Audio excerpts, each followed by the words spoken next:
Buenas tardes, mi nombre es Camilo Esteban Borrero, vengo a exponer el trabajo final de la asignatura Mecánica de Fluidos.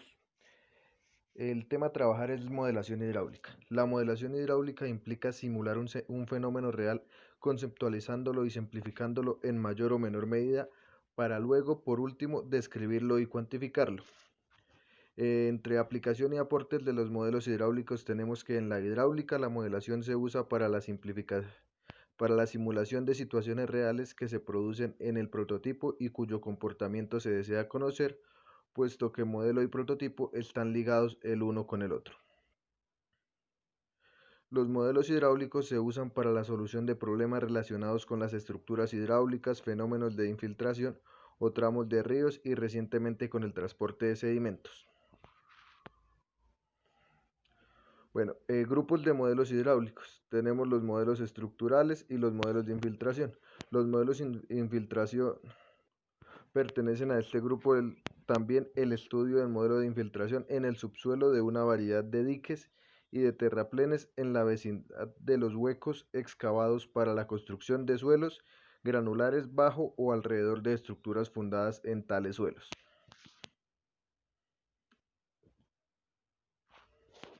Y los modelos de estructuras son usados para resolver problemas hidráulicos en conexión con una variedad de estructuras hidráulicas o ciertas partes de ellas, como por ejemplo determinar la capacidad hidráulica, reducir las pérdidas de carga en entradas a canales o tuberías o en secciones de transición.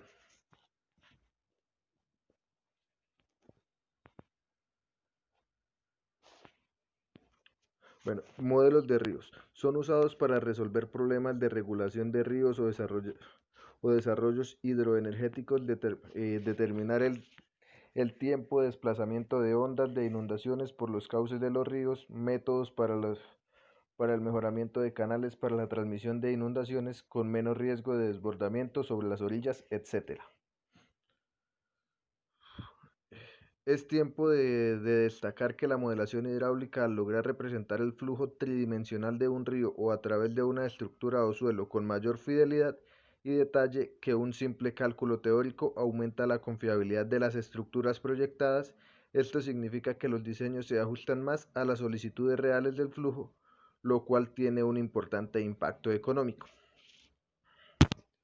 Bueno, entre clasificación general de los modelos hidráulicos tenemos el modelo físico, que es la simulación física de un fenómeno hidráulico que ocurre en relación con una obra de ingeniería, en un sistema semejante simplificado que permite observarlo y controlarlo con facilidad. Además, confirmar la validez del diseño de la obra, optimizarla o tomar nota de los efectos colaterales que deben ser considerados durante la operación de la misma. Se clasifican respecto a la semejanza geométrica con el prototipo y a la movilidad de deformabilidad del contorno. Bueno, la semejanza geométrica con el prototipo se clasifican en modelos geométricamente semejantes y modelos geométricamente distorsionados. Los modelos geométricamente semejantes son aquellos en los que se conserva la semejanza de todas las variables geométricas, existe un único factor de reducción o amplificación llamado escala de todas las magnitudes geométricas y las que se derivan de ellas, además de igual de ángulos correspondientes entre el modelo y el prototipo. Dentro de estos tenemos modelos desarenadores, desgravadores, bocatomas, canales, etc. Y los modelos geométricamente distorsionados son los que se conserva la semejanza con el prototipo, pero los factores a usar de reducción o ampliación son distintos para diferentes dimensiones del mismo. Es frecuente que las dimensiones horizontales tengan una escala o factor y las dimensiones verticales el uso de distorsiones y las verticales. El uso de distorsiones resulta muchas veces necesario cuando el factor único produce una reducción demasiado grande en las dimensiones verticales, lo cual originaría efectos significativos en fuerzas que en el modelo son despreciables o inexistentes en el prototipo.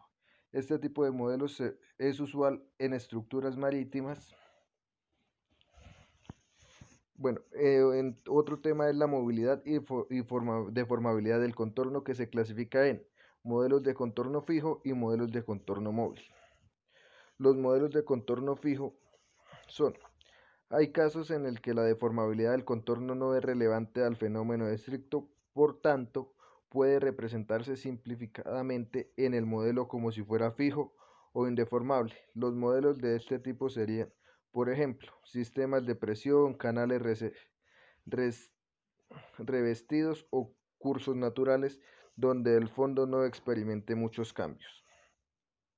Y los modelos de contorno móvil son los que existen situaciones en que el modelo debe representarse en el contorno móvil en una forma fiel y confiable, ya que los fenómenos que ocurren en casos de escurrimiento vienen determinados por la movilidad y deformabilidad de la sección. Estos casos son frecuentes, sobre todo en obras hidráulicas y de mecánica fluvial. El modelo puede tener solo lecho móvil y las riberas o bordes fijos, o bien tener el perímetro móvil o lecho móvil por zonas.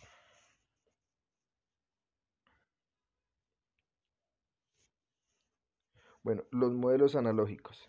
Es la reproducción de un fenómeno o estudio de un prototipo en un sistema físico diferente al original, pero que aprovecha la similitud de las leyes matemáticas que gobiernan el fenómeno de ambos sistemas.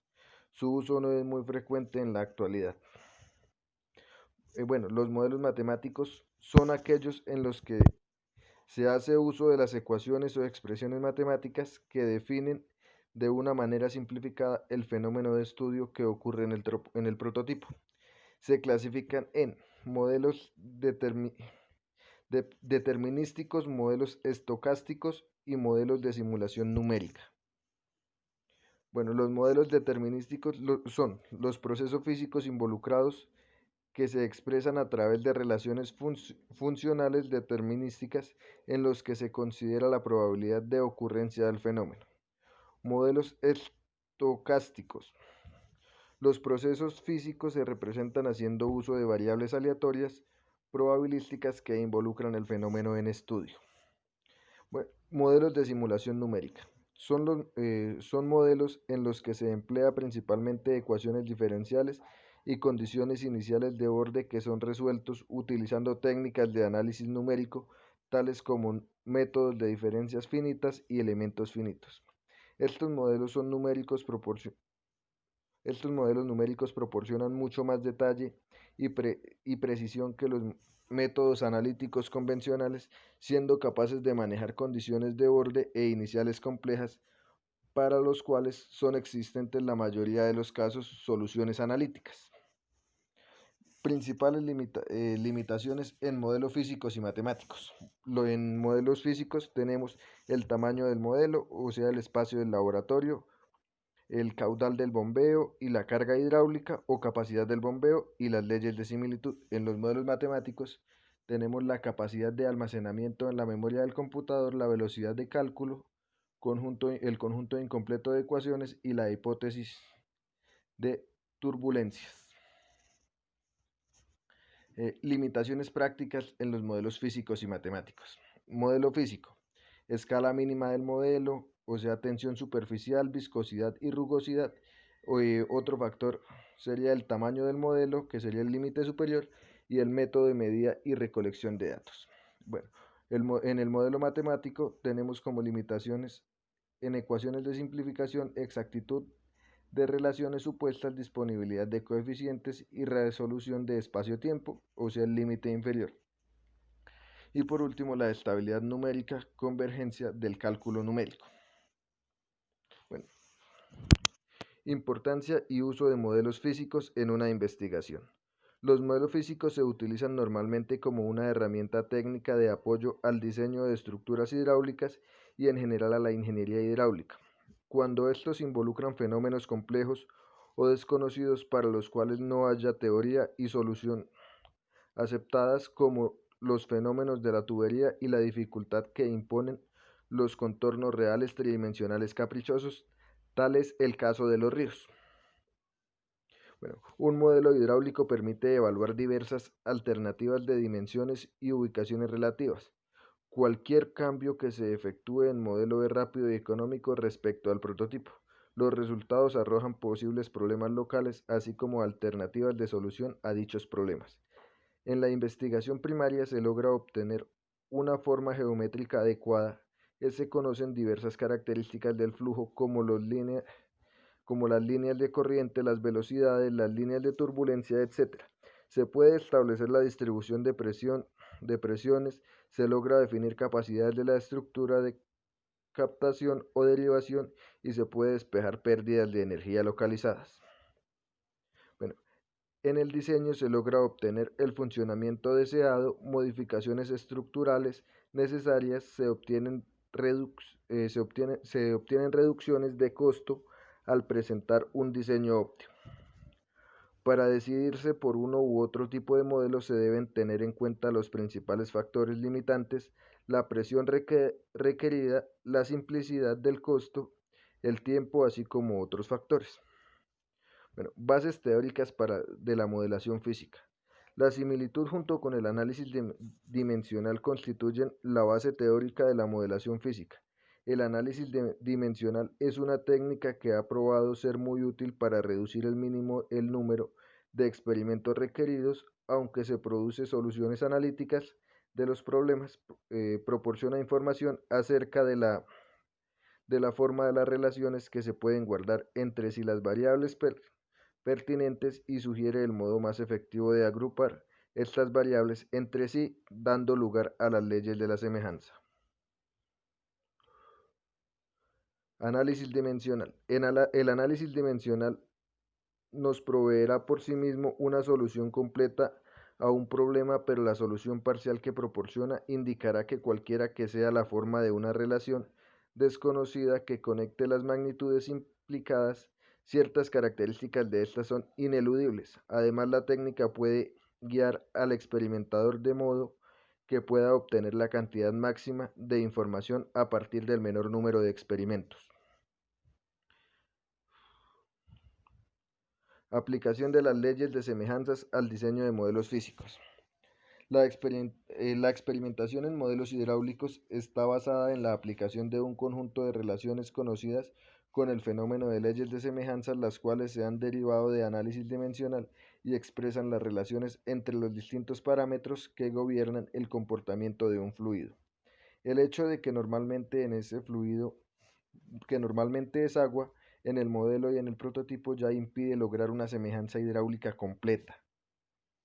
Bueno, por ejemplo, si se tiene un modelo que cumpla simultáneamente las condiciones de la semejanza de escala de Reynolds-Rehr, que sería Rehr igual a 1 y Fowler, que tomamos como FR igual a 1, dado que UR igual a 1 y GR igual a 1, la escala de velocidades resultaría como se ven en las fórmulas.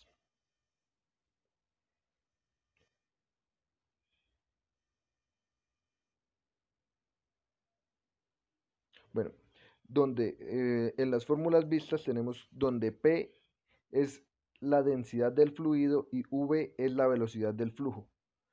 Tenemos L como la longitud característica y U es el valor de la viscosidad. LR es la relación de longitudes y el G lo tomamos como la gravedad, que solo podría ser resuelto si LR es igual a 1. Como consecuencia de ello, la mayoría de los modelos físicos se diseñan aceptando que cumplan solo de manera aproximada las condiciones de similitud mecánica. Lo usual es imponer una condición similar dinámica, por ejemplo aquella asociada a la fuerza predominante del fenómeno, despreciando las demás condiciones. Leyes de las semejanzas condicionantes del diseño. La interpretación dada a los números dimensionales o leyes de semejanza en donde existe una relación entre la fuerza de inercia y la fuerza específica asociada a una propiedad de flujo o del flujo y el concepto de semejanza planteado como la constancia de dichos números. En la transformación de la escala en un modelo físico permiten determinar las condiciones del diseño de un modelo que sea dinámicamente semejante con su prototipo. Modelos de semejanza de Freud. El número de Freud representa la razón entre las fuerzas de inercia y las fuerzas gravitatorias. Por lo tanto, para aquellos prototipos en que los fenómenos están principalmente determinados por por fuerzas gravitacionales, se acepta que la condición de semejanza dinámica esté dada por el modelo Fr igual a 1, siendo Fr la relación de los números de Freud entre modelo y prototipo, lo cual implica que las demás escalas estarán gobernadas por esta relación. Este tipo de modelación es aplicable a flujos con superficie libre, particularmente cuando el descubrimiento es bruscamente variado, donde los efectos friccionales son despreciables. Modelos a semejanzas de Reynolds. El número de Reynolds expresa la razón entre las fuerzas de inercia y las fuerzas de fricción interna debido a la viscosidad. Existen muchos fenómenos que están determinados principalmente por esta razón. Tal es el caso del flujo en régimen laminar en presión o superficie libre, el flujo turbulento hidrodinámicamente liso y el flujo viscoso alrededor de un obstáculo sumergido, etc. La condición de semejanza viene expresada por RER igual a 1, siendo RER la relación de los números de Reynolds entre el modelo y el prototipo. Modelos a semejanza de Weber. El número de Weber expresa el efecto de la tensión superficial entre líquidos y gases y entre los líquidos por ser la fuerza de origen molecular. La fuerza resulta significativa solo cuando las dimensiones del flujo son pequeñas entre esto tenemos el escurrimiento de una muy baja altura, napas vertientes de pequeño tamaño y pequeñas ondas superficiales o ondas capilares, donde las condiciones a satisfacer es Weber igual a 1, donde Weber es la relación de los números de Weber entre el modelo y el prototipo. Principios de similitud en modelos físicos. Para asegurar que el modelo representante adecuado al prototipo es necesario que aquel sea mecánicamente similar con este, es decir, exista similitud geométrica, cinemática y dinámica, además de las similitudes relacionadas con los sedimentos. Similitud geométrica. Esta similitud es la independencia de la clase de movimiento y contempla solo similitud en la forma, las propiedades características de los sistemas geométricamente similares, ya sea figuras planas, cuerpos sólidos o modelos de flujo. Es que la relación de cualquier longitud en el modelo con respecto a la longitud corresponde en el prototipo es en todas partes igual. Esta relación se conoce como factor de escala y puede expresarse como sigue. LR igual a LM sobre LP, siendo LM y LP dimensiones lineales correspondientes en modelos y prototipos respectivamente y LR factor de escalas. Entonces, tenemos relaciones básicas y relaciones de volumen. Tenemos también similitud cinemática. La similitud cinemática implica similitud en el movimiento. Esto implica similitud de longitud. Esta similitud es geométrica y en adición similitud de inversos de tiempo. Entonces, ya que las longitudes correspondientes se encuentran en una relación fija, las velocidades de la partícula correspondiente deben estar en una relación fija de magnitudes de tiempos correspondientes y la relación de longitudes correspondiente es LR y la relación de intervalos de tiempo correspondiente es TR, entonces las magnitudes de las velocidades correspondientes están en la relación de VR igual a LR sobre TR. Bueno, similitud dinámica. La similitud dinámica entre dos sistemas geométricos y cinemáticamente similares requiere que la razón de todas las fuerzas homólogas, incluyendo la fuerza de inercia, en los dos sistemas sea la misma. La segunda ley de Newton puede escribirse como m por a igual a fuerza de F, donde m es la reacción que la masa de las fuerzas actuantes o fuerza de inercia y Fp es la fuerza de presión. Fg es la fuerza debida a la acción de la gravedad y Ft fuerza producida por la tensión superficial. Fv es la fuerza de corte debido a la viscosidad y Fe es la fuerza producida por compresión elástica del fluido. Similitud sedimentológica. Abarca muchos aspectos según sea el caso del modelo en estudio, tales como el proceso de sedimentación en sí, erosión, transporte, deposición, concentración de sedimento o ondas sedimentarias, etc. Con la velocidad de caída en el prototipo se determina la velocidad correspondiente en el modelo y con esta se determina el diámetro en las partículas en el modelo. Con esto se garantiza que estas partículas caen con una velocidad homóloga con su correspondiente del prototipo. Y por último tenemos la calibración. La calibración generalmente consiste en adecuar las condiciones y características físicas e hidráulicas como rugosidad del lecho, la descarga y los niveles de agua con las del prototipo. En los modelos de cauces naturales, generalmente la calibración consiste en un proceso iterativo en el cual se modifica la rugosidad del cauce hasta hacer equivalente las curvas tirante caudal del modelo con las del prototipo, en secciones de medidas establecidas de antemano en el prototipo. Muchas gracias. Bueno, y ya para terminar con mi exposición les voy a presentar un video de lo que ha sido la ingeniería hidráulica a lo largo de la historia y en qué ha influido en los demás campos de la ingeniería y unos modelos hidráulicos que se han venido manejando desde hace mucho tiempo.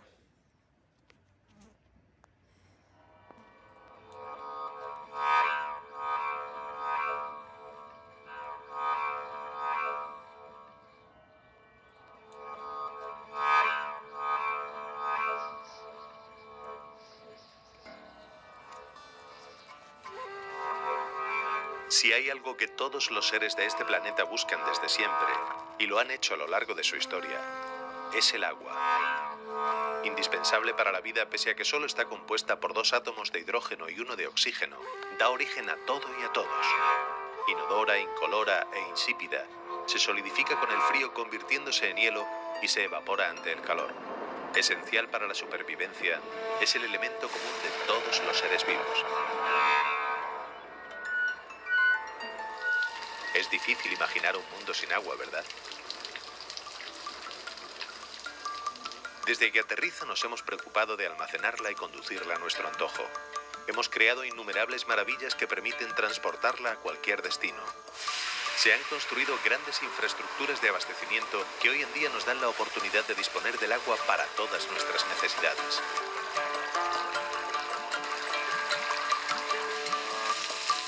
La utilizamos como y cuando queremos, nos limpia, nos alimenta y nos hace crecer.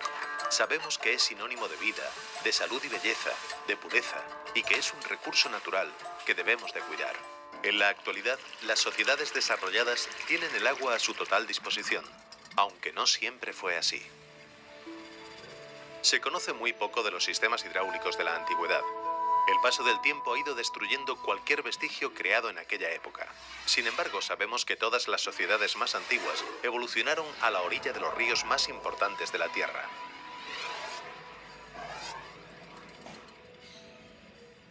El Nilo o el Indo fueron testigos mudos de asentamientos humanos que en poco tiempo pasaron de una agricultura de subsistencia a una economía de abundancia. La propia experiencia y la intuición guiaron a estas comunidades en la solución de problemas como las inundaciones, consecuencia de las grandes crecidas de los ríos. La navegación, ya desde tiempos remotos, fue fundamental para la evolución y el desarrollo de las civilizaciones, dando lugar a las primeras vías de comunicación entre ellas.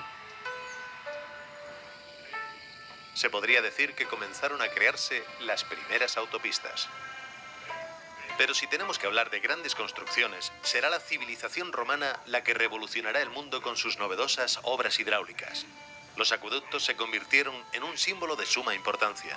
Alcanzaron un gran nivel de precisión en la captura del agua en arroyos y manantiales hasta su distribución generalmente urbana. Los romanos basaron el bienestar y el buen vivir especialmente en la disponibilidad del agua en sus ciudades. Gracias a ello se abastecían continuamente de agua los espacios públicos como las famosas termas romanas, las fuentes y el sistema de alcantarillado. En algunas ciudades como Sexi, la actual Almuñécar, el tránsito de agua tuvo una gran importancia en la industria del salazón de pescado, manjar muy apreciado y cotizado en la época.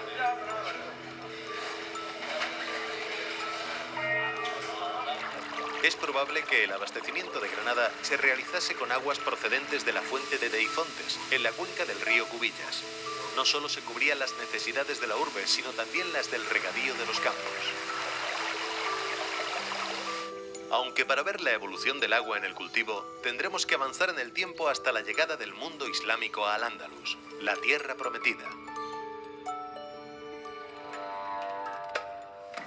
Su agricultura se basaba en el regadío de las parcelas a través de acequias muy bien estructuradas y distribuidas en ramales. La alimentación del caudal de las acequias se realizaba principalmente mediante pequeñas retenciones de agua que derivaban parte del cauce a estas.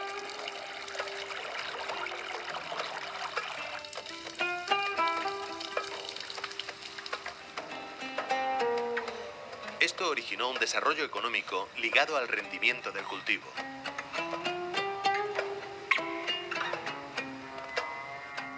La palabra aljibe, en árabe al-jub, es sinónimo de cisterna o depósito, normalmente subterráneo. Estaba destinado al almacenamiento y al suministro del agua procedente de las acequias que la traían desde fuentes, manantiales o ríos. Si pudiéramos elegir un espacio árabe que fue concebido para la utilización del agua en todo su entorno, sin duda alguna sería la Alhambra.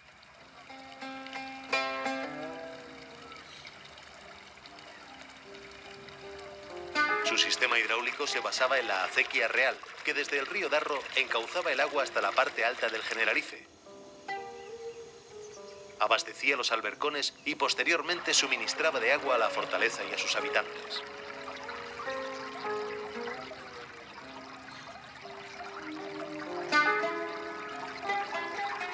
No obstante, para la civilización árabe, el agua también es símbolo de pureza y limpieza espiritual. De ahí la existencia de una arquitectura en armonía con el entorno, en el que alma, cuerpo y mente se funden en uno. La mentalidad de la sociedad no para de avanzar.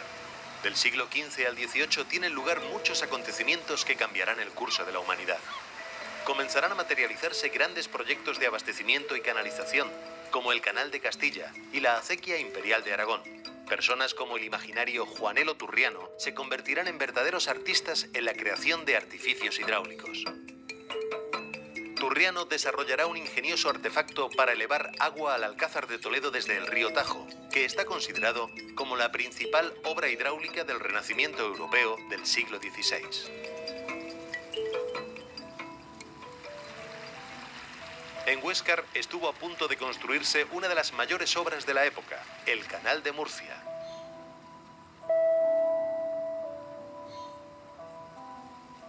Se pretendía crear un canal navegable que llegara hasta el Mar Menor y que regara las tierras de Murcia y Cartagena. Después de varios intentos en épocas dispares, se desechó la idea por la gran complejidad que suponía esta obra colosal. Aún se conservan los restos de lo que pudo ser una de las mayores obras del momento. También en esta época, en la costa granadina, don Joaquín Agrela tuvo la idea de aprovechar el microclima tropical de la zona para instalar los trapiches, hoy conocidos como molinos de azúcar, que servían para molturar la caña de las vegas de Motril y Salobreña. Esta genial idea potenció la industria azucarera de la zona.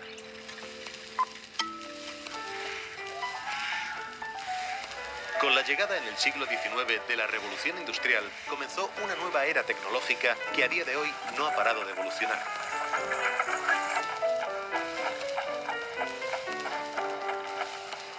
Uno de los grandes avances es la potabilización del agua con cloro. Desde el punto de vista sanitario, este avance está considerado como la medida de salud pública que más vidas ha salvado del siglo XIX al XX. Reformar y mejorar el abastecimiento de las ciudades se convierte en algo de suma importancia en la sociedad que se está gestando. El canal de Isabel II en Madrid es una buena muestra de ello. A día de hoy aún abastece de agua a gran parte de la capital. En Granada, la preocupación por las crecidas del río Darro y la repugnancia ante la existencia de un foco insalubre dio lugar a un proyecto que se inició en el siglo XVI y que se extendió hasta el siglo XX, el embovedado sobre el río Darro. Los granadinos se tuvieron que acostumbrar a ver cómo poco a poco se ocultaba el paso de este río por el corazón de la ciudad.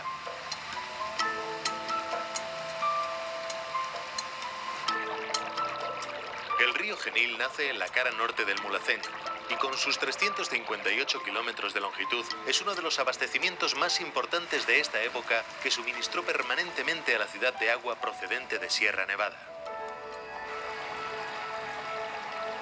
Ya entrado el siglo XX, la industrialización de las ciudades pide incesantemente abastecimiento de agua para sus fábricas.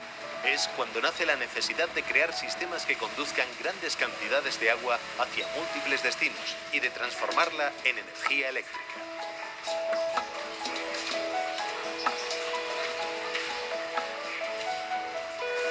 El estudio del comportamiento del agua es fundamental para la construcción de estos grandes sistemas hidráulicos.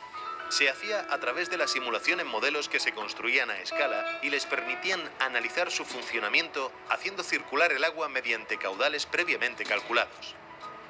El Centro de Interpretación de Moraleda de Zafallona cuenta con varios de los modelos que se construyeron en los años 80 y que posteriormente se materializaron en su verdadero tamaño. Inmensas obras hidráulicas de una alta complejidad que actualmente suministran de agua a los campos de cultivo, hogares, fábricas, fuentes y a innumerables ubicaciones. Si hay algo que nos ha enseñado la historia, es que hemos heredado la imaginación de nuestros antecesores y la hemos dotado de una alta tecnología para su uso y disfrute en la actualidad. Convivimos con el agua desde que nacemos y nos acompañará para siempre. No podemos olvidar el valor de este preciado tesoro que riega de vida el planeta. Solo nosotros tenemos la responsabilidad de cuidarla y no desaprovecharla.